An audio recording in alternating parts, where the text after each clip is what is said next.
நீங்கள் பார்த்துக் கொண்டிருப்பது உங்கள் விஜய். அனைவருக்கும் அன்பு வணக்கங்கள். 19ஆம் நூற்றாண்டின் தொடக்க காலம். இந்திய தேசமே ஆங்கிலேயரிடத்தில் அடிமைப்பட்டிருந்த நேரம். நெல்லை சீமையில் ஒரு நீதிமன்றத்தில் வெள்ளைத்துறை ஒருவனால் வாசிக்கப்படுகிறது அந்த கொடுமையான தீர்ப்பு. இந்த மனிதனுக்கு 40 ஆண்டு காலம் தீவாந்திர தண்டனை அளிக்கிறேன். இந்த மனிதனுடைய எலும்பு கூடும் ஆங்கிலேயருக்கு எதிராய் போராடும் என்று முடிகிறது அந்த தீர்ப்பின் வாசகம். இப்படி ஆங்கில அரசாங்கமே ஒரு தனி மனிதனுக்கு பயந்ததென்றால் அந்த மாபெரும் பெருமைக்கு சொந்தக்காரன் தான் கப்பலோட்டிய தமிழன் வ.உ. சிதம்பரம் பிள்ளை. ராமகிருஷ்ண மடத்தினுடைய தலைவரை பார்க்க பொழுது அவருடைய வாழ்க்கை வரலாறு திசை திரும்புகிறது. ஆன்மீக தேடலிலே இருந்த அவருடைய வாழ்க்கை அரசியல் பாதைக்கு மாற்றம் பெறுகிறது. தூத்துக்குடியில் சுப்பிரமணிய சிவாவோடு இணைந்து சுதேசி இயக்கத்தை பலமாய் கட்டமைக்கிறார் வ.உ. சிதம்பரம் பிள்ளை. சுதேசி பண்டகசாலை, ஜனசங்கம் என சுதேசி இயக்கம் வலுப்பெறுகிறது. இது போதாது, சிந்திக்கிறார் வ.உ.சி. அரசியல் களத்தில் ஆங்கிலேயரை எதிர்த்தது போல பொருளாதார களத்திலும் எதிர்க்க வேண்டும் என்று முடிவு செய்கிறார். பிறக்கிறது சுதேசி நாவாய் சங்கம்.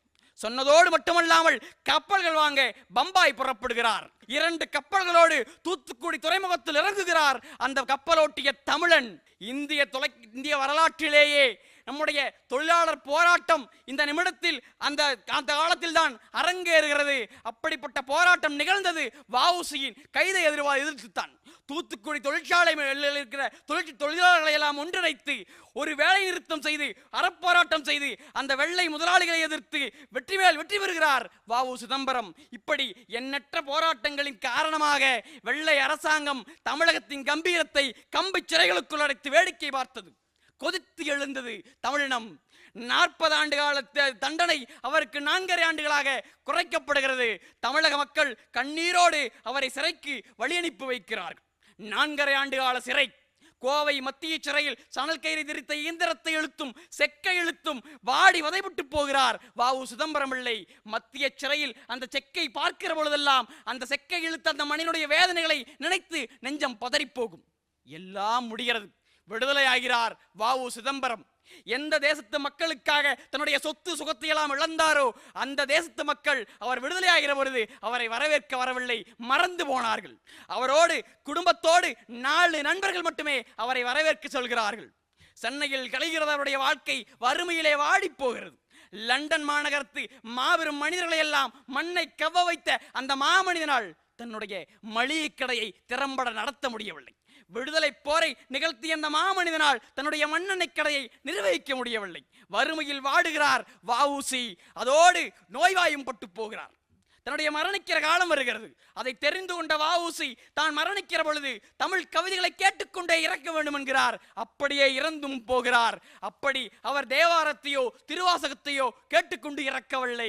தன்னுடைய நண்பன் எழுதிய என்று தனியும் இந்த சுதந்திர தாகம் என்ற பாடலை கேட்டுக்கொண்டே இறந்து போகிறார் வ.உ. சிதம்பரம் பிள்ளை. வ.உ. சிதம்பரம் பிள்ளை. நன்றி, வணக்கம். ரொம்ப சிறப்பாக பேசுனீங்க இளஞ்செழியன். இடையில பேசும்போது எனக்கு ஒரு சந்தேகம் வந்தது. இந்திய சுதந்திர வரலாற்றில் அப்படின்னு சொல்றதுக்கு பதிலா இந்திய தொலைக்காட்சி வரலாற்றுன்னு ஏதோ சொன்ன மாதிரி இருந்தது. இந்திய தொலைக்காட்சி வரலாற்றில் முதன்முறையாக நினைச்சது. மண்ணெண்ணெய் கடையும் அந்த மளிகை கடையும் காப்பாற்ற முடியவில்லை என்று சொன்னீர்கள் ஒளி, அதற்கு முன்பு நடந்த காரணத்தை நீங்கள் சொல்லவில்லை. வெள்ளையனை எதிர்த்ததனால் அவர் வக்கீல் தொழிலுக்கான அந்த பட்டம் பறிக்கப்பட்டது வெள்ளையனால். முறையாக வெள்ளையனை எதிர்த்தவர் அவன் கடல் வழியாக வந்தான், நம்ம கடல் வழியாகவே எதிர்ப்போன்னாரு. அவங்க நம்ம ஆட்களை நம்பி கப்பல் வாங்கினார்ல, அங்கே தான் அவர் முடிந்தார். நல்லா இருந்து செத்து போகிற போதும் என் பாரதியோடு செத்து போவேன் என்று சிந்தித்தவன் வ.உ.சி. அந்த பாரதியினுடைய நினைவுகளை பகிர்ந்து கொண்ட தம்பி இளஞ்செழியனுக்கு வாழ்த்துக்கள். தமிழ் எங்கள் பேச்சு.